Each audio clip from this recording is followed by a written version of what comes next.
창세기 35장 16절로 29절 같이 읽겠습니다. 그들이 베델에서 길을 떠나 에브라스에 이르기까지 얼마간 거리를 둔 곳에 라헬이 해산하게 되어 심히 고생하여 그가 난산할 즈음에 산파가 그에게 이르되 두려워하지 말라, 지금 내가 또 등남하느니라 하매 그가 죽게 되어 그의 혼이 떠나려 할 때에 아들의 이름을 베논이라 불렀으나 그의 아버지는 그를 베냐민이라 불렀더라. 라헬이 죽음에 에브라 곧 베들레헴 길에 장사되었고 야곱이 라헬의 묘에 비를 세웠더니 지금까지 라헬의 묘비라 일컫더라. 이스라엘이 다시 길을 떠나 에델 망대를 지나 장막을 쳤더라. 이스라엘이 그 땅에 거주할 때에 르우벤이 가서 그 아버지의 첩 비라와 동침하매 이스라엘이 이를 들었더라. 레아의 아들들은 야곱의 아들은 열둘이라. 레아의 아들들은 야곱의 장자 르우벤과 그 다음 시므온과 레위와 유다와 이사갈과 스불론이요. 라헬의 아들들은 요셉과 베냐민이며 라헬의 여종 빌하의 아들들은 단과 납달리요. 레아의 여종 실바의 아들들은 갓과 아셀이니 이들은 야곱의 아들들이요 밧단 아람에서 그에게 낳은 자더라. 야곱이 기럇 아르바의 마므레로 가서 그의 아버지 이삭에게 이르렀으니 기럇 아르바는 곧 아브라함과 이삭이 거류하던 헤브론이더라. 이삭의 나이가 180세라. 이삭이 나이가 많고 늙어 기운이 다함에 죽어 자기 열조에게로 돌아가니 그의 아들 에서와 야곱이 그를 장사하였더라. 아멘. 이 본문 말씀은 라헬과 이제 이삭의 죽음이 기록이 되어 있는 말씀입니다. 이 본문 말씀을 통해서 우리가 한 가지 깨달을 수 있는 것은 이거 신앙생활은 적당하게 그냥 나 편한 대로 신앙생활을 할 수 없는 것이다라는 것을 우리가 좀 오늘 이 말씀을 통해서 깨달을 수 있습니다. 베델에 하나님께 경배하기 위하여 야곱의 온 가족이 그 세상의 우상과 또 문화, 그 세상 중심적인 행동 양식을 다 상수리 나무 아래 묻고 하나님께 올라가 경배하고 큰 축복을 야곱의 가족이 받았습니다. 아마 라헬은 이제 출산을 곧 앞에 두고 있는 그런 상태였기 때문에 이 베델에 올라가는 것이 고민이 많이 되었을 수도 있어요. 그 이제 해산이 임박한 그 라헬이 베델에 올라가거나 내려올 때 위험할 수 있기 때문에 하나님께 경배하기 위하여 올라가는 일에 대해서 지금 충분한 핑계도 있었고 그 이유도 합당한 이유도 있었어요. 그래서 나는 베델에 올라가서 하나님 경배하지 않고 그냥 집에 머물겠다.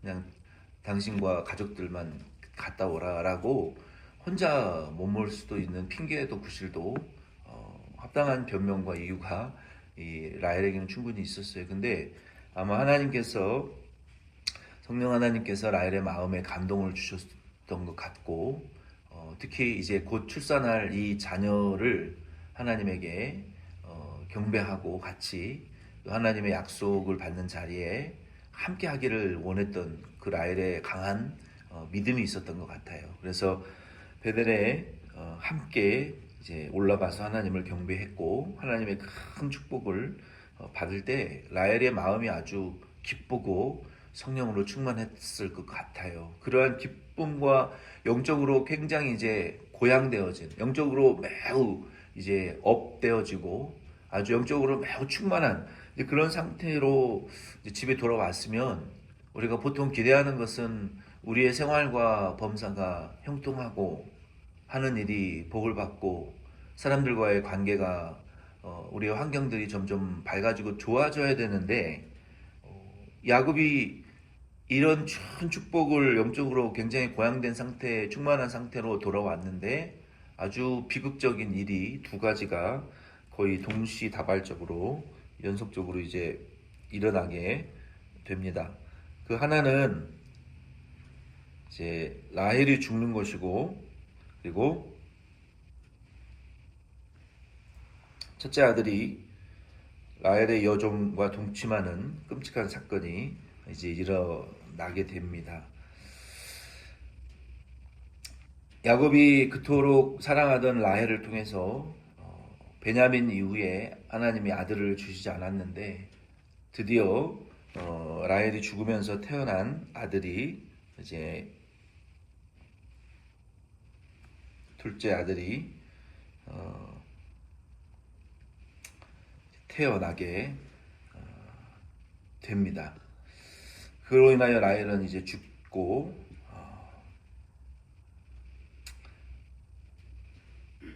그 일 이후에 레아의 여종 빌하를 그러니까 라헬의 여종 빌하를 이제 죽은 그 라헬의 여종 빌하를 레아를 통해서 낳은 아들, 그 첫째 아들 르우벤이 그 빌하와 동침하는 이러한 사건이 일어나게 됩니다.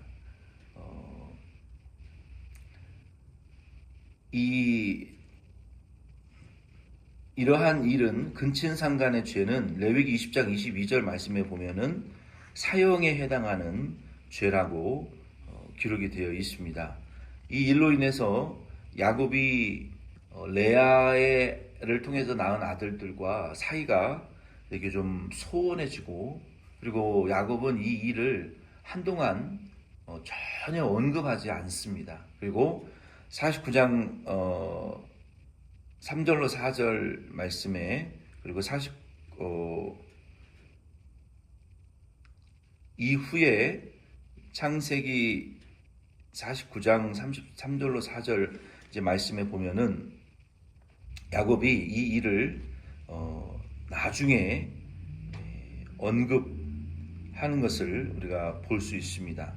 그동안 한동안은 이 야곱이 이 충격으로 그 레아의 아들들과 적대적인 관계가 되었고, 그리고 이 일에 대해서 아예 언급을 하지 않다가 마지막 죽기 전에 12 아들들에 대한 언급을 하고, 그리고 예언을 할 때 그때 성령으로 이 르우벤의 죄에 대하여 지적하고, 그래서 그랬는지는 모르겠지만 첫째 아들인데도 불구하고 르우벤을 통해서는 선지자나 사사나 왕이 단 한 사람도 태어나지 않는 이런 이 안타까운 첫째 아들이 이제 되어지고 말았습니다. 그래서 오늘 이 두 가지의 사건을 우리가 놓고 보면서 왜 이런 일들이 야곱에게 계속 이렇게 일어났는가? 하나님의 큰 축복을 받고 영적으로 충만한 상태로 내려왔는데 모든 것이 잘 되고 형통해야 되는데 왜 이런 일들이 연속적으로 일어나게 됐는가? 이 말씀을 우리가 묵상하면서 좀 생각을 해보면 우리 믿음에 있어서는 우리가 적당히 믿는 자들보다는 우리의 믿음 생활에 좀 어려움이 조금 있더라도 믿음으로 사는 자에게 하나님이 응답하신다라는 것을 우리가 깨닫게 됩니다. 그래서 구약 시대에도 우리가 생각을 해보면은 이스라엘 백성이 애굽에서 나온 이후에 광야 40년을 방황을 할 때 구름 기둥과 불 기둥이 새벽이든 아침이든 뭐 낮이든 저녁이든 법궤 위에서 낮에는 구름 기둥이 피어오르면 그 구름 기둥을 따라서 움직여야 됐어요. 또 한밤중이라도 불 기둥이 법궤 위에서 피어올라서 이동하면 그 이스라엘 백성들은 그 시간과 환경에 상관없이 구름 기둥과 불 기둥을 따라서 이동을 하고 순종하고 따라가야 되는 그러한 삶을 살았어요. 구약 그 광야 시대의 백성들에게 왜 어려움이 없었겠어요? 거기는 노약자도 있었고 또 어린아이도 있었고 죽기도 했고 새로운 생명이 태어나기도 했어요. 그러한 상황과 환경 속에서 광야 한가운데에서 구름기둥과 불기둥이 일어날 때마다 짐을 싸고 또 머물면 또 짐을 풀고 나팔이 울리면 진영대로 움직여야 했고 하나님의 말씀이 임하면 말씀을 따라 어려운 일도 해야 되고 쉬운 일도 해야 되고 정말로 급박하고 숨가쁜 그러한 광야 생활을 해 나가면서 어린아이들로부터 노년에 이르기까지 죽는 자도 새로 태어나는 생명도 그 불기둥과 구름기둥의 인도 아래에서 광야 교회가 움직였단 말이에요.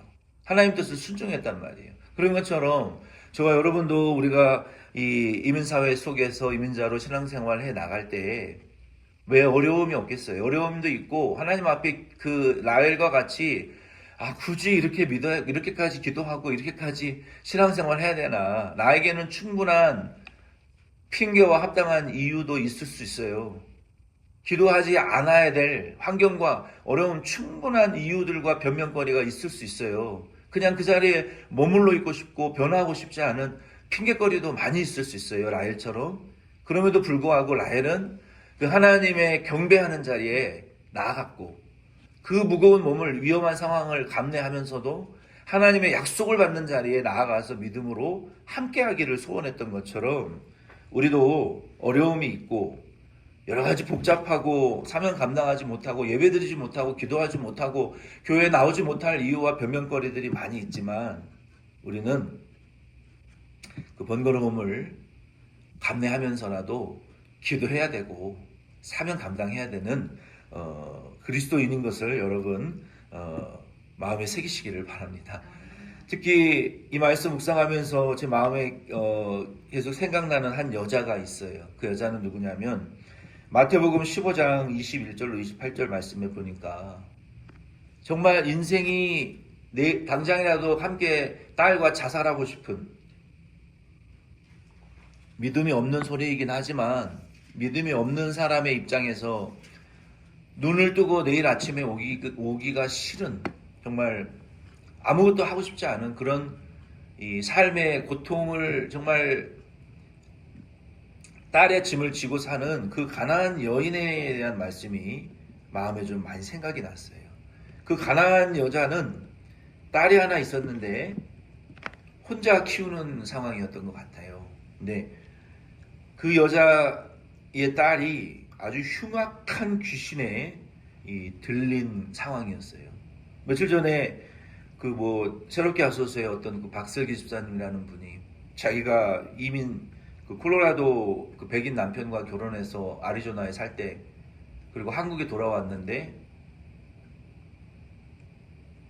그 귀신 들렸을 때에 자기의 상황을 막 간증을 하더라고요. 그 이야기를 쭉 들어보니까 그 도를 아십니까? 라는 사람들을 우연히 길가에서 만났는데 그러니까 그 전에 이미 이상한 소리가 들리고 그러니까 어떤 소리가 들리냐고 이제 사회자 주영훈 씨가 물어보니까 막 수만 마리의 메뚜기 소리와 같은 소리가 24시간 귀에 들린다는 거예요. 여러분 사람이 미치는 거예요. 그리고 제가 한국에서 알고 있었던 어떤 그 여자 SBS PD 하던 그 여자 청년 그 아이는 24시간 남자 목소리가 들린다는 거예요. 자기 귀에. 사람이 미치는 거예요. 미쳐. 그리고 그 귀신 소리가 막 군대와 같이 막 피치피치피치피치 이런 막 메뚜기 소리가 들리고 막 사람들이 막 미친 소리를 지르는 고성을 지르는 수천 명의 사람들의 괴성과 이 소리가 들리고 형상이 보이기 시작하면 사람이 미친다는 거예요. 그게 계속 됐는데 도를 아십니까? 라는 사람들이 그 도를 전하는데 그 옆에 귀신의 무리가 서 있는 게 보였다는 거예요. 그때부터 이 귀신이 보이고 들리는 현상이 24시간 계속됐는데 살 수가 없는 지경이라는 거예요. 그러니까 이 귀신 들림이라는 것은 너무 고통스러운 일이에요. 그리고 입에서 말할 수 없는 음란한 말이 쏟아져 나오고 이유도 없이 입에서 막 쌍욕이 그냥 막 하루 종일 터져 나오고 아무 이유가 없다는 거예요. 폭력적으로 변하고 이런 귀신 들림으로 너무너무 고생을 하고 이민살이를 하다가 이제 한국에서 자기를 위해서 기도하던 그 인천의 춘천의 어떤 그 친구의 소개를 통해서 교회를 나가게 되고, 또 거기에 그 교인들의 극진한 영적인 기도와 그 신방과 중보 기도를 통해서 어느 날 갑자기 이제 그게 없어져 버리고 예수 믿게 되는 이제 그런 체험을 하게 이제 되는 그 간증을 이제 하면서, 이제 물론 여러 가지 또 중간에 또 타락했다가 다시 돌아오는 과정들이 여러 번 있더라고요. 그러니까 그런 과정을 통해서 이제 예수님 간증하는 집사님으로 변화되었는데, 그 귀신 들림이라는 것은 이 흉악한 귀신 들림, 보통 귀신이 아니라 그 흉악한 귀신 들림이라는 것은 24시간 365일 눈을 뗄 수가 없어요. 빨가벗고 길에 뛰쳐나간다든지, 밥도 안 먹어요. 씻지도 않아요. 정리정돈도 안 해요. 힘도 얼마나 센지 몰라요. 폭력적이고 욕을 하고 사람을 죽이려고 그러고, 아주 악한 흉악한 이 귀신에 들린 딸을 데리고 사는 그 엄마의 심정이 어떻겠어요? 그냥 같이 약 먹고 죽고 싶은 믿음 없는 자들, 동반자살하고 싶은 그런 심정 아니었겠어요? 이러한 인생의 무거운 짐을 지고 살아가고 있던 이 가난한 여자가, 이방인 여자가 예수님이 오셨다는 소식을 듣고 그 지역에 나가서 예수님에게 고쳐달라고 부탁을 해요. 마태복음 15장 21절 28절 말씀을 좀 분석을 해보니까 예수님이 3번 정확히 무시하시더라고요. 3번. 3번을 무시하시는데 이렇게 무시하시는 거예요. 주 다윗의 자손이여, 나를 불쌍히 여기소서. 내 딸이 흉악하게 귀신 들렸나이다. 예수님은 그때 어떻게 무시하시냐면 침묵과 무대응으로 말씀하지 않으십니다.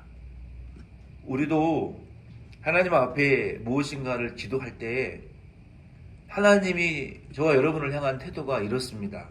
하나님 나를 무시하는 것 같고, 대응하시지 않는 것 같고, 그냥 허공을 치는 것과 같은, 무의미한 것과 같은 기도를 내가 하는 게 아닌가. 이런 단계가 좀 지속이 돼요. 기도를 하다 보면. 그래도 기도하셔야 돼요. 하나님 듣고 계시고 보고 계시거든요. 예수님이 무대응과 침묵으로 아예 그냥 무시하시고 말씀을 하지 않으시는 거예요. 그래도 이 여인이 소리를 지르고 불쌍히 여겨달라고 그러고 고쳐달라고 그러고, 이 흉악하게 귀신 들린 내 딸을 고쳐달라고 막 부르짖고 소리치고 난리를 쳤어요. 그랬더니 그 옆에 있던 제자들이 이렇게 보니까 이거 그냥 놔뒀다가는 이 집회가 지금 다 박살나게 생겼으니까 방해를 받을 것 같으니까 제자들이 예수님, 저 여자를 어떻게 좀 보내든지 해결을 해 주십시오라고 예수님에게 제자들이 부탁을 하는 거예요. 우리가 기도를 하면요, 우리의 기도를 돕는 자들이 생깁니다. 우리의 기도를 동참하는 자들이 생겨요. 우리를 위해서 같이 기도하는 자가 생겨요. 우리의 기도를 위해서 기도해달라고 예수님에게 중보하는 자들이 생겨요. 나 혼자 기도하지 않아요. 기도하게 되면. 기도하면 반드시 옆에 기도하는 사람을 붙여주십니다. 이거는 체험적인 거예요. 나 홀로 기도하게 내버려 두지 않습니다. 반드시 주변 사람들이 알고 기도하게 돼요. 제자들이 예수님에게 그렇게 부탁을 하니까 예수님 뭐라 그러셨어요? 이번에는 두 번째, 무시하시고 무관심하시는 거예요. 뭐라고 말씀하셨냐면, 나는 이스라엘의 집에 잃어버린 양만을 위해서 보낸 사람이다. 이스라엘 집에 잃어버린 양 외에는 나는 관심 없다. 너는 그 대상이 아니다. 라고 무시하셨어요. 무관심하셨어요. 그랬더니 이 여자가 그 정도 하면 다 뒤로 나가 떨어지는데, 이제는 예수님에게 더 가까이 나아가서 소리를 지르진 않았지만 예수님에게 엎드려 절을 했다라고 본문은 기록하고 있어요. 엎드려 절을 했다. 이거는 뭡니까? 소리만 지른 것이 아니라 자기의 그 중심을 다해서, 우리의 온몸을 다해서 하나님 앞에 경배하는 거예요. 먼저 하나님을 경배하고 예배하고 하나님으로 인정하고 믿음의 신앙의 고백을 막 우리의 온몸을 통해서 사도신경을 암송한다든지 주기도문을 암송한다든지, 우리가 찬양을 통해서 내 믿음을 믿나이다, 못 믿는 불신을 고백한다든지, 믿음을 달라고 고백을 한다든지, 우리의 몸과 행위로 우리 예수 그리스도가 하나님이신 것을 인정하는 우리의 몸의 경배의 행위들을 하나님 앞에 막 드리고 저를 도우소서. 이게 기도가 지금 바뀌었어요. 기도가 살짝 변경되면서 뭘 해달라는 것이 아니라 하나님, 전능하신 하나님이 당신이 오니 당신이 전능하신 분이니 당신의 그 전능하심으로 내 딸의 병을 어떻게 좀 해달라고, 당신이 하실 수 있사오니 역사해달라고 예수님에게 절하며 간구했단 말이에요. 그때 예수님께서 세 번째는 차별과 무대응으로 그 여자에게 말씀하셨어요. 이렇게 말씀하셨어요. 자녀의 떡을 개한테 주는 것이 옳지 않다. 자녀들의 떡을 취하여 개들에게 던지는 것은 마땅하지 않다. 차별하고 오직 이스라엘 백성이 아니니까 너에게는 줄 관용이 없다. 이런 무관용적인 태도로 이 가나안 여자를 세 번째 대하셨어요. 그때 이 여자가 이르되 주여 올소이다마는 개들도 제 주인의 상에서 떨어지는 부스러기를 먹나이다. 이 주인의 상에서 떨어지는 부스러기를 먹는 개에 대하여서는 예수님도 이 대처를 하실 수가 없었어요. 거기까지는 예수님께서 무시하실 수가 없었던 것 같아요. 거기까지는 무관용으로 나아가실 수가 없었던 것 같고, 거기까지는 무관심으로 대처하실 수가 없었던 것 같아요. 아이고 세상에, 내가 이렇게까지 무시하고 이렇게까지 무관심하고 이렇게까지 차별을 하는데도 네가 이방 여자로서 그동안 죄만 짓고 예수 안 믿다가 딸이 흉악한 귀신에 들렸는데 네가 이제야 비로소 예수를 하나님으로 인정하고 구주로 믿고 제사함 받기를 원하는구나. 그 예수님은 그 여자 속에 있는 믿음을 이렇게 끄집어내시고, 그리고 더 강하고 간절한, 보통 귀신이 아니라 흉악한 귀신이 들렸잖아요. 강렬한 믿음으로 한 방에 고쳐주시기 위해서 그녀 안에 있는 믿음을 그리고 확인시키시고, 세 번이나 확인시키시고 진심으로 믿는 그녀의 믿음을 확인하신 이후에 그 시간으로 딸의 귀신을 쫓아내시고 예수 믿게 하시고 고쳐 주셨다. 여자여 내 믿음이 크도다. 내 소원대로 되리라 하시니 그때로부터 그의 딸이 나으니라. 아멘.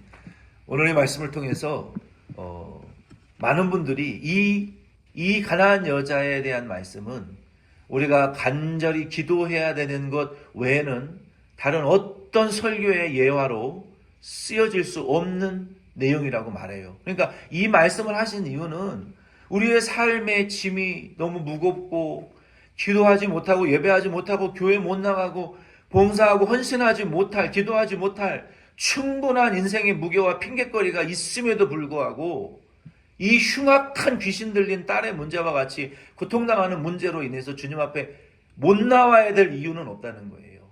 다 제껴놓고라도 기도하지 않으면 죽는다라는 것을 우리에게 보여주는 예다. 우리의 삶이 아무리 무겁고 인생의 무게가 힘들어도 그거 기도 안 하면 해결 안 된다. 이것을 보여주는 예화라는 거예요. 그래서 오늘의 말씀을 통해서 라헬의 그 경배를 통해서 르우벤이 빌하와 그 근친상간한 이 고통을 받은 야곱과 야곱의 가문을 통해서 우리도 기도하기 어렵지만 이 한 주 그리고 앞으로도 우리 하나님 앞에 간구하시고 기도하지 않으면 우리가 죽는구나라는 것을 오늘 이 말씀을 깨닫고 신앙생활은 적당히 편하게 하는 것이 아니구나라는 것을 여러분 마음에 새기실 수 있는 아침 되기를 부탁을 드립니다.